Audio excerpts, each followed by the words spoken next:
Now, next trick. Caveman. So, ang caveman ay, sige, wait lang. Ganito ang caveman. Lalapag ko dito, ha. Ang caveman, diba yan yung board mo. Hold mo siya sa nose. And then, practice mo muna yung pagganto mo. Ganun muna.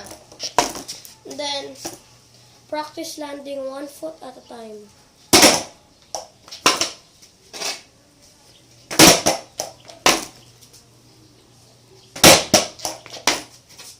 Back foot mo na.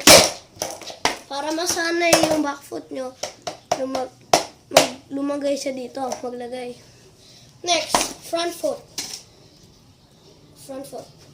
Sanay ako sa regular, so parang inverted lang siya yung camera.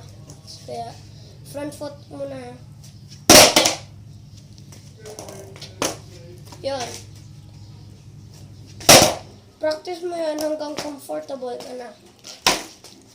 And then, pagkatapos mo nun, pahawak akong kanino para magawa mo. Kunwari, ako, napapahawak ako. Pero wala naman, kasi sanay na ako eh. Kunwari, may humahawak sa akin na ganyan. Para makaganto ako. Wait lang. Isa pa. Game? Ganun lang. Land mo muna yung pagka, di ba? Hawak-hawak mo yung board.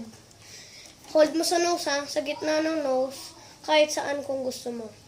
Basta yung hand mo, itong 4, ilagay mo dito. Then, itong thumb mo, ilalagay mo dito. And then, ayun na, malapit na. And then, hagis mo, pag ganun, papunta sa'yo. Pero papunta dito, papunta din sa'yo. Back foot muna. Practice always, ha? Para magawa mo. Back foot muna.